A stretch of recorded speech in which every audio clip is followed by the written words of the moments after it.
Hello there, my dear friends. I hope you're all having a gentle, peaceful day wherever you are.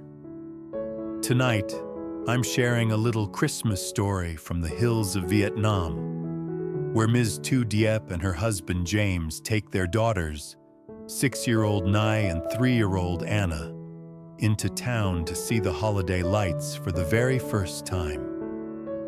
But when the noise and brightness overwhelm little Anna, and a careless comment about old clothes stings Nai's heart, will this hard-working farm mother shut herself back down? Or let her small family believe they still deserve one beautiful night together? If this touches your heart, please hit that subscribe button so you won't miss the next Happy holidays, chapters. everyone! You know, this time of year doesn't need And snow make sure to you feel hit that like subscribe Christmas. button. Sometimes it's just a string of lights and a bit of hope that this year might hurt a little less than the last. In Ms. Diep's village, December brought cool air, little paper stars hanging over doorways, and the church in town setting up a plastic nativity out front. No snow, mind you, but still a quiet kind of magic in the air. That morning, she was up on the hill again, her hands pushing through the leaves, fingers going numb from the cold dew. As she picked, her mind kept drifting back to those drawings on the wall at home. The sea, the rocks, that crooked little boat they'd all sketched together after their trip to Ha Long. Sea is finished, she muttered to herself. Now we go back to Earth. By the time she made it home, her back was a tight knot of pain. The house smelled of rice and smoke, with a faint hint of laundry soap underneath. James was at the table holding a folded piece of paper. He looked up as she walked in. "You're back before dark," he said softly. "That's a Christmas miracle right there." She snorted a little, set down her basket, and rolled her shoulders to ease the ache. "If my back breaks, there won't be any Christmas at all," she replied. He unfolded the paper. It was a cheap flyer, colors faded a bit. "There's a Christmas market in town," he said. "Lights, a big plastic tree, carols, even free candy for the kids. Just one evening." She wiped her hands on her pants. "For folks with money," she said, "and shoes that aren't cracked." "We wouldn't stay overnight," he pressed on gently. "We go, walk around, look at the lights, let the girls see it all. Maybe eat one or two things, then catch the late bus home." "How much?" she asked right away. He named a small number, bus fare, a little food, perhaps one tiny treat for each child. She winced. "That's a lot of fertilizer," she said. "That's medicine, school books." He nodded, acknowledging it. "It is," he agreed. "But it's also one Christmas memory. And those, we can't buy them later when the girls are grown." She shook her head. "People are still talking about Ha Long," she said. "I can feel their eyes on my back when I walk past. If we go again, they'll say I think I'm rich now." He studied her face for a moment. "And what do you say?" he asked quietly. She glanced over at the wall where the sea drawings hung, tiny paper waves in their tiny house. "I say I'm afraid," she admitted. "Afraid they're right. Afraid I'm taking too much from the future." There was a soft sound in the doorway.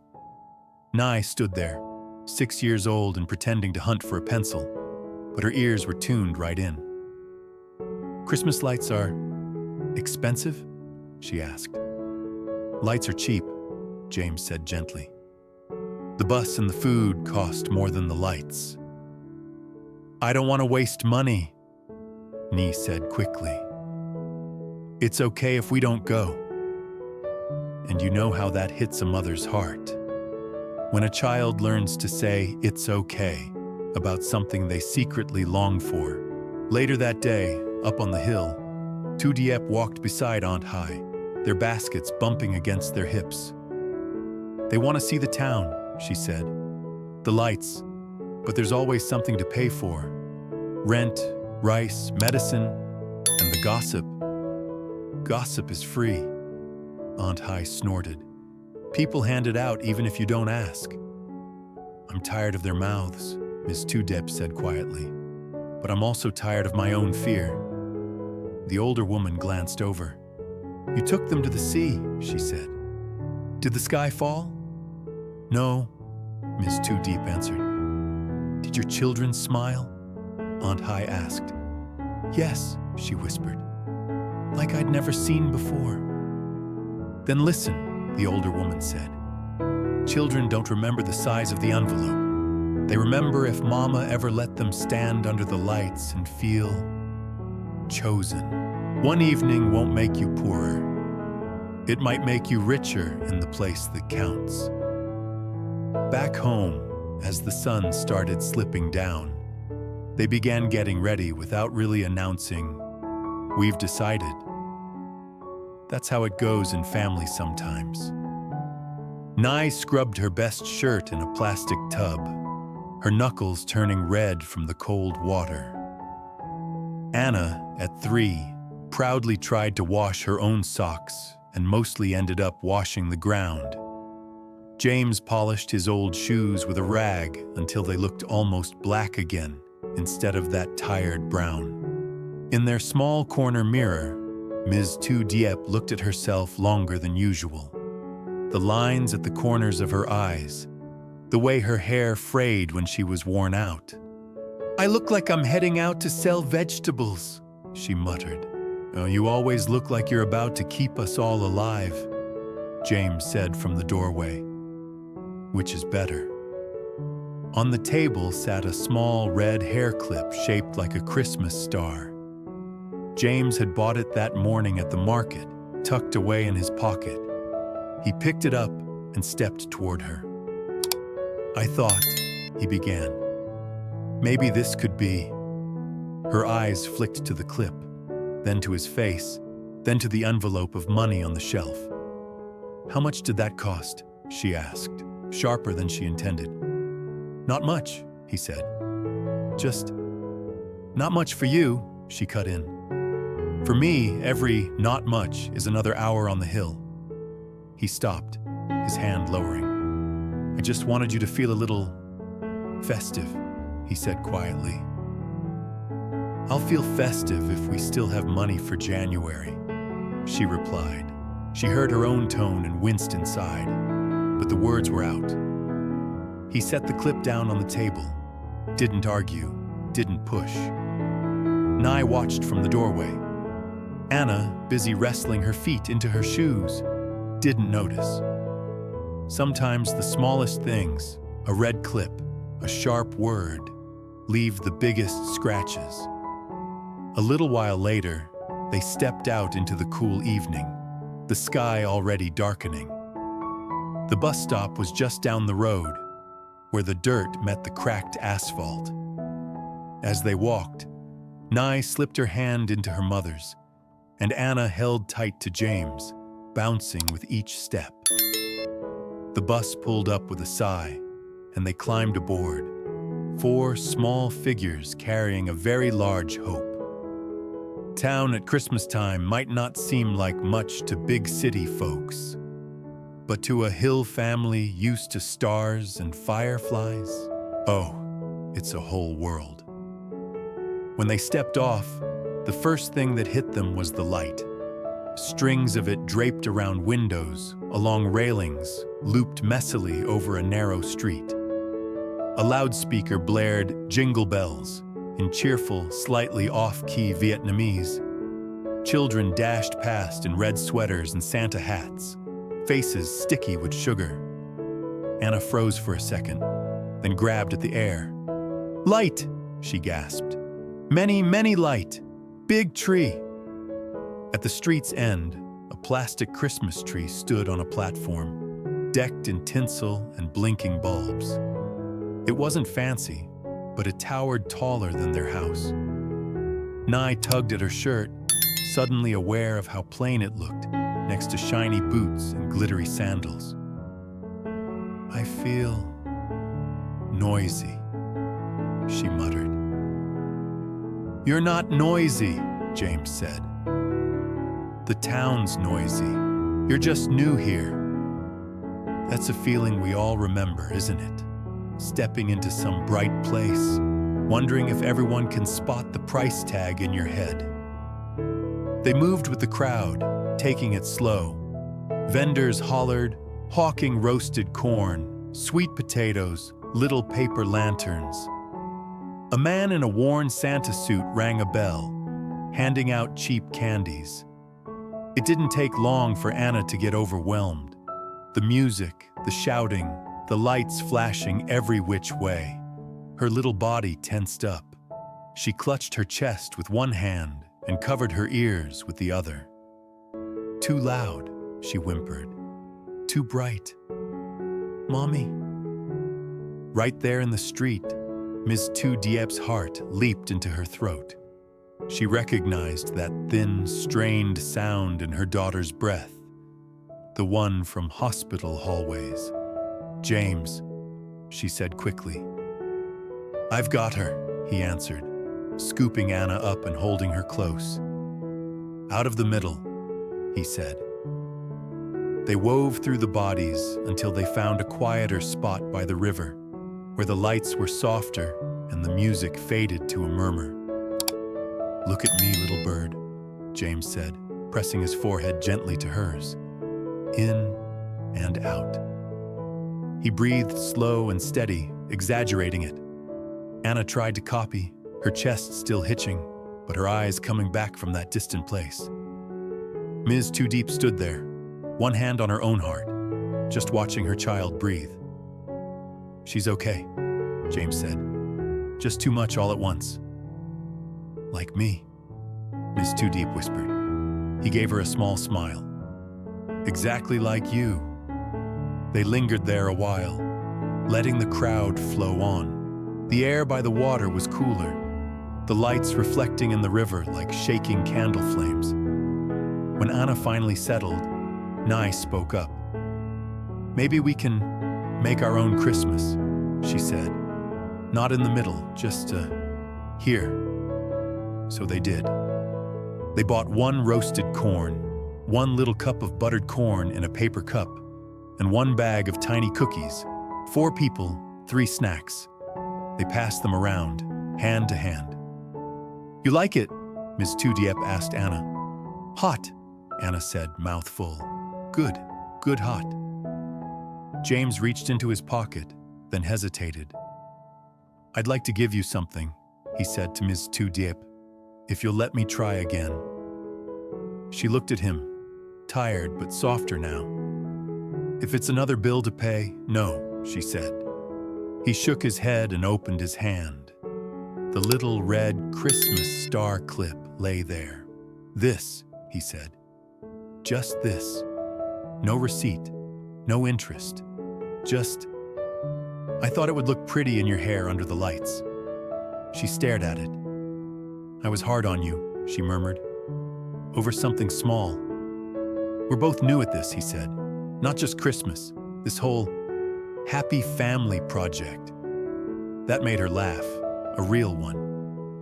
"All right," she sighed. "Put it on before I change my mind." He stepped closer, gently clipping the star into her hair. For a second, he just looked at her. "There," he said. "Now you look like everyone else." She shook her head. "No," she said quietly. "Now I look like me, just not only a worker." A group of children ran past then, laughing. One girl, about Ni's age, slowed and glanced at Ni's old shirt, whispering to her friend, "Her clothes look really old." It wasn't mean, just careless. But careless words cut all the same. Ni flinched, her eyes dropping to the ground, one hand creeping up to cover the worn spot on her sleeve. "You know that sting, don't you? When someone points right at your everyday life and calls it less than." Before the silence could swallow the moment, Ms. Tu Diep knelt in front of her daughter. "Look at me," she said gently. Nai lifted her eyes, shiny with embarrassment. "We don't have new clothes," her mother said. "That's true, but tonight we have something some rich people don't." "What?" Nai whispered. "We have each other," Ms. Tu Diep said. "We have this river, this tree, this cold corn, and 4 hands holding 4 hands. Poor isn't about what you wear for one night. Poor is when you believe you never deserve a night like this." Nee swallowed, a small, shy smile tugging at her mouth. "I like tonight," she said. "Me too," James added softly. "Very much." The church bells started ringing then, a bit rusty but clear. People drifted toward the square. A man with a microphone began counting down. 3, 2, 1. The lights on the tree blinked off, then flashed back on all at once. Gold, red, green. The crowd let out a soft, "Ooh!" But Miss Tu Diep wasn't watching the tree. She was watching their faces. Anna's mouth fell open. "Wow," she breathed. "Big light, big tree." Nee leaned into her mother's shoulder. "It's like the sky came down again," she whispered. James slipped his hand into Miss Tu Diep's, his fingers warm in the cold air. "Do you regret it?" he asked quietly. "Spending the money?" She took her time answering. "My back will hurt tomorrow," she said. "My hands will hurt. But when I'm old, I think I'll remember their faces tonight more than any bag of fertilizer." He squeezed her hand. "You'll be a very dangerous old woman," he said, "rich in memories and poor in regret." She laughed softly. "I hope so," she said. On the way home, the bus was sleepy. Anna's head drooped against her chest. Nai leaned on James's shoulder. The town lights faded into darkness, then into the soft shapes of fields and hills. At the gate, their house waited, small and stubborn as ever. Inside, while James laid the girls in bed, Miss Tu Diep stood in front of the wall. The sea drawings, the boat, the rocks, their little note. "The day we saw the sea and stayed together." She reached up, unclipped the red star from her hair, and pinned it to the wall beside the pictures. "One day for the sea," she whispered. "One day for the lights." When she finally lay down, the room was dark, but inside her, it wasn't quite so dark anymore.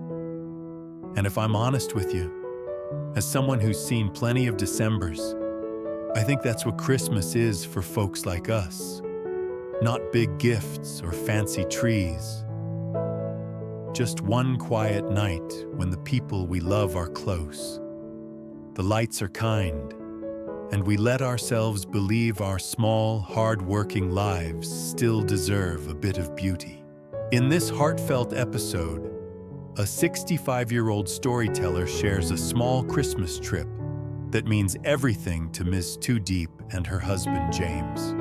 After weeks back on the hill, counting coins and enduring village gossip about their ha-long journey, Miss Tu Diep finally agrees to spend a little money so their daughters, 6-year-old Nai and 3-year-old Anna, can see the town's holiday lights.